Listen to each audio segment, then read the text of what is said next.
La clínica típica del paciente con hiperaldosteronismo será la existencia de hipertensión arterial en ausencia de edemas. La existencia de una hipopotasemia mantenida tras suspender el tratamiento previo y administrar suplementos de potasio durante 2 semanas debe sugerirnos la existencia de un hiperaldosteronismo. Para esto procederemos a valorar la excreción urinaria de potasio en 24 horas, de forma que si es menor de 30 miliequivalentes al día, atribuiremos esto a tratamiento diurético previo o a pérdidas digestivas. Sin embargo, si la excreción urinaria de potasio es mayor de 30 miliequivalentes al día, procederemos a calcular la actividad de renina en plasma, que es de utilidad para el diagnóstico diferencial del hiperaldosteronismo primario versus secundario.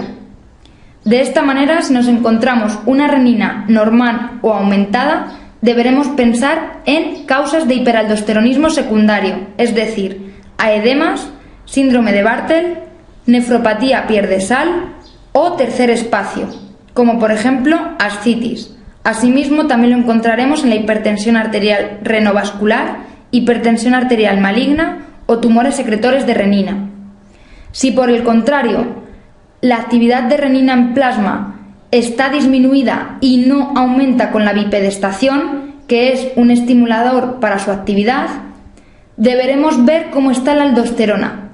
De manera que si tenemos una renina disminuida y una aldosterona disminuida, deberemos pensar la existencia de un metabolito que ejerza funciones de aldosterona, es decir, un pseudohiperaldosteronismo.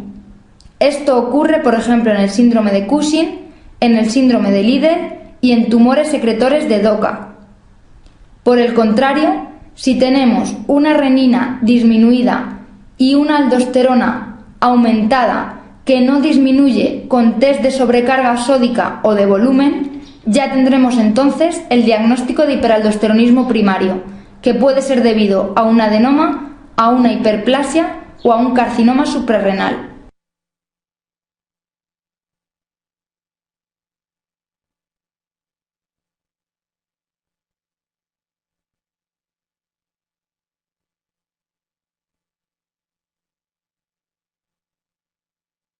Debemos sospechar hiperaldosteronismo en pacientes con hipertensión arterial y hipopotasemia, incidentaloma en pruebas de imagen, resistente a fármacos, hipertensión en un paciente joven o hipertensión grave incontrolable. A continuación realizaremos medidas analíticas tras 3 horas de bipedestación.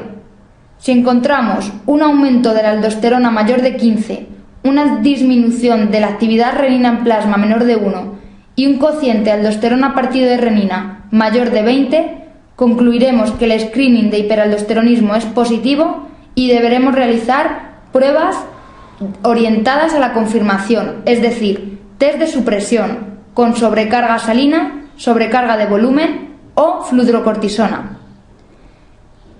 Si la aldosterona disminuye, esto nos excluye un hiperaldosteronismo primario. Sin embargo, si la aldosterona no disminuye con los test de supresión, confirmaremos un hiperaldosteronismo primario y procederemos a realizar un TAC suprarrenal. Si es normal, existen micronódulos o masas bilaterales, si existe baja probabilidad de adenoma suprarrenal, lo dejamos ahí. Pero si existe una alta probabilidad de adenoma suprarrenal, procederemos a realizar cateterización de las suprarrenales para el diagnóstico diferencial.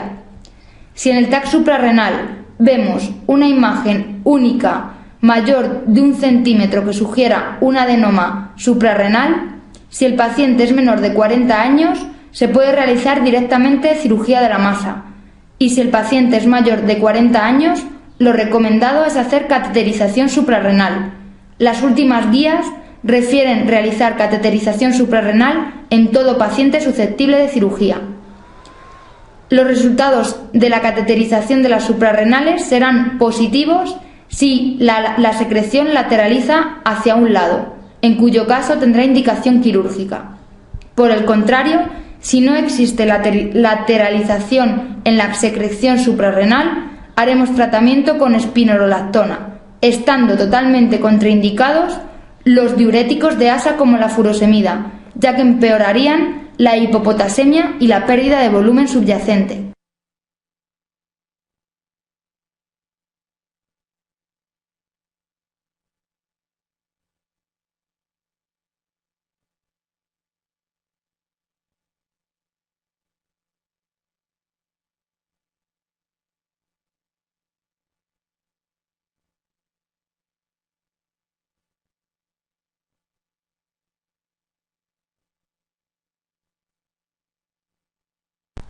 El hipoaldosteronismo aislado es bastante raro y aparece en pacientes heparinizados, trastornos genéticos o en pacientes muy críticos.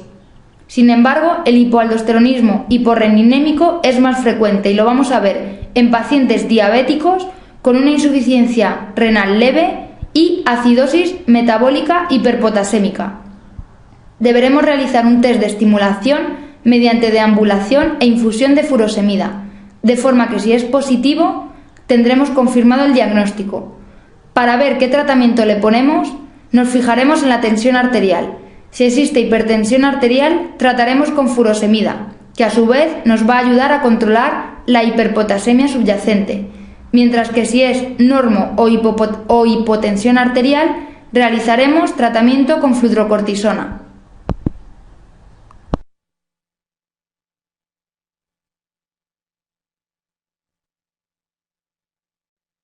Epidemiológicamente, el incidentaloma suprarrenal es muy frecuente en la población general, observándose hasta en un 10% de los pacientes. Lo primero que debemos preguntarnos es si es funcionante. Para esto haremos determinación de catecolaminas y metanefrinas en orina, infusión de 1 miligramo de dexametasona. No vale aquí la determinación de cortisol libre en orina de 24 horas porque asocia muchos falsos negativos. Si sospechamos un síndrome de Cohn, realizaremos medición de iones, aldosterona y actividad de renina en plasma. Y si sospechamos un carcinoma, procederemos a realizar determinación de dihidroepiandosterona sulfato y metabolitos 17 hidroxiesteroides en orina. En un 10% de los casos nos dará un tumor funcionante y trataremos de acuerdo a la etiología del mismo, pero lo más frecuente es que no exista funcionalidad. Entonces deberemos preguntarnos, ¿existe un tumor extrasuprarrenal evidenciable en este paciente? Es decir, ¿está el paciente diagnosticado de cáncer? Si es que sí, realizaremos punción por PAF guiada por TAC. Pero si es que no, deberemos fijarnos en cuánto mide dicha masa. Si es mayor o igual de 4 centímetros, tiene indicación quirúrgica, pero si es menor de 4 centímetros, deberemos fijarnos en signos indirectos de malignidad. Si nos cuentan una imagen sospechosa, procederemos a realizar control por TAC cada 3 meses. Y si existe crecimiento evidenciable mayor de 1 centímetro, tendría indicación quirúrgica. Por el contrario, si la imagen no es sospechosa de malignidad, podemos hacer controles por TAC al año y controles funcionales cada 4 años. De manera que, si también existe crecimiento, se realizará tratamiento quirúrgico. Y si no existe crecimiento durante ese tiempo, podremos parar el proceso de control.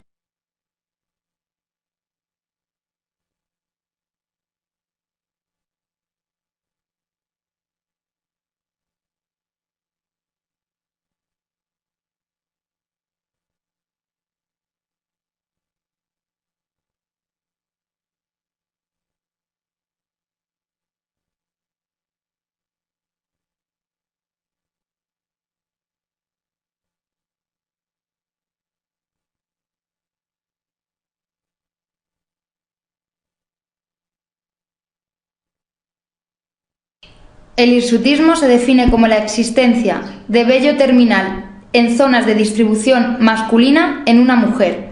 A continuación nos preguntaremos, ¿existe virilización subyacente? Debéis recordar que la valoración clínica del paciente con hirsutismo es el principal indicador de malignidad. Por lo tanto, si no existe virilización y es una clínica progresiva, esto debe sugerirnos hirsutismo idiopático, hirsutismo familiar, déficit de 21-hidroxilasa tardío o síndrome del ovario poliquístico. Para tratar el síndrome de ovario poliquístico deberemos fijarnos en cuál es el síntoma predominante de la paciente. Si es la virilización o el hirsutismo, deberemos tratar con anticonceptivos hormonales más menos antiandrógenos. Si las alteraciones del ciclo menstrual es lo predominante, también nos valdrán los anticonceptivos hormonales para el tratamiento. Sin embargo, si lo que destaca es la incapacidad para quedarse embarazada, deberemos realizar tratamiento con metformina, FSH y LH y sobre todo clomifeno, que es un estimulador de la ovulación. Por el contrario, deberemos suprimir cualquier tipo de factores de riesgo cardiovasculares en esta paciente, dando antihipertensivos, estatinas y hábitos de vida saludables. Recuerda que en cualquier caso y en cualquier síntoma predominante, lo prioritario será en estas pacientes la disminución o pérdida de peso, con la que en muchos casos se consigue la recuperación del ciclo menstrual. Si por el contrario la virilización es brusca, dándonos una alopecia androgenética, una voz grave e incluso clitoromegalia, deberemos proceder al análisis de determinación hormonal. De esta manera, si existe un incremento de la dihidroepiandrosterona sulfato y sobre todo si existe un aumento de los 17 hidroxiesteroides en orina que no se suprimen con infusión de dexametasona, deberemos sospechar carcinoma suprarrenal.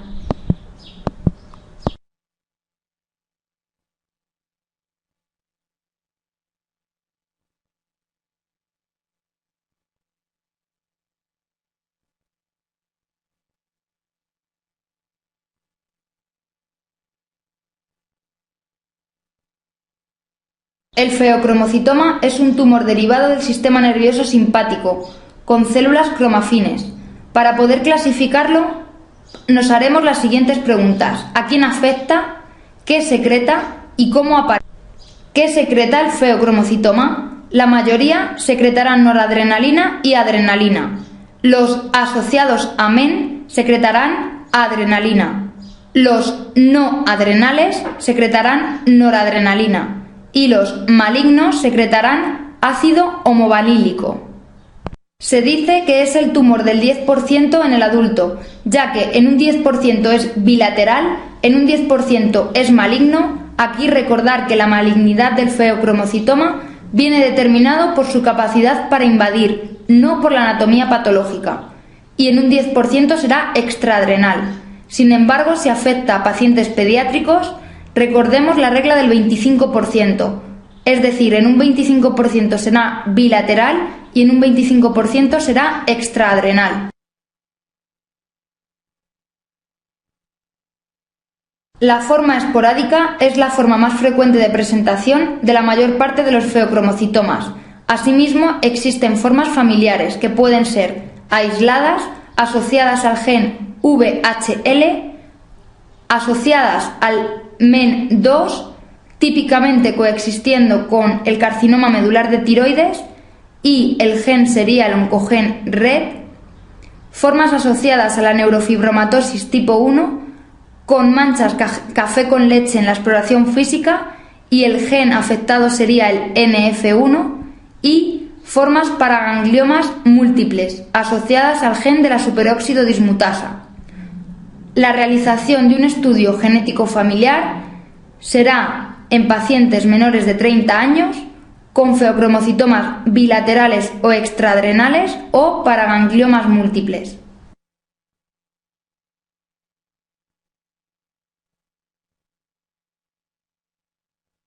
Podéis pulsar el icono cámara para ver la clínica más frecuente asociada al feocromocitoma. Quiero resaltaros que la hipertensión arterial es la forma de manifestación más frecuente. Generalmente es una hipertensión grave, a veces maligna y resistente al tratamiento convencional. Sin embargo, la forma de presentación más típica sería en forma de crisis hipertensivas con cefalea pulsátil, sudoración y palpitaciones.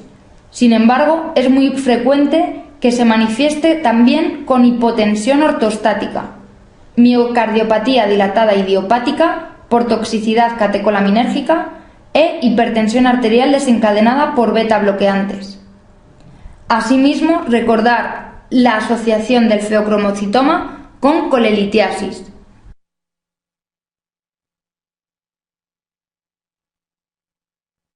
Ante la sospecha clínico-analítica de feocromocitoma, deberemos realizar determinación de catecolaminas y metanefrinas en orina de 24 horas. De esta manera, si salen positivas, procederíamos a realizar diagnóstico de localización con prueba de imagen, pero si salen negativas y existe una alta sospecha clínica de feocromocitoma, podemos realizar determinación de catecolaminas en plasma, que ya si salen normales nos descartarían el diagnóstico.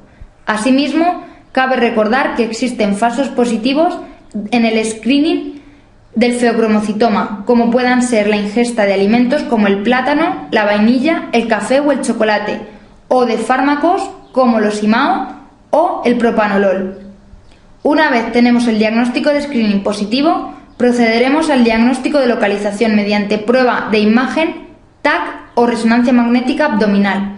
Si sale negativo, realizaríamos una ortografía abdominal previo bloqueo alfa, y si sale positivo, ya procederíamos a lo que se conoce como A, B y C. A corresponde al bloqueo alfa con fenoxibenzamida o fentolamida intravenoso si existen crisis hipertensivas durante la cirugía. A continuación realizaríamos B, bloqueo beta, solo si existen arritmias o taquicardias. Si el paciente no es susceptible de cirugía porque el tumor sea maligno o no sea resecable, realizaríamos tratamiento con quimioterapia, metirosina, cirugía paliativa o MIBG en dosis repetitivas. Por el contrario, si el paciente sí es susceptible de cirugía, conllevaríamos la C, que corresponde a carga con volumen prequirúrgica, mediante reposición hidrosalina por vía oral los días previos y las 24 horas antes mediante infusión intravenosa. Es destacable que hasta el 25% de los pacientes postquirúrgicos mantienen una hipertensión arterial de características esenciales debido al daño vascular por la intensa hipercatecolaminergia previa.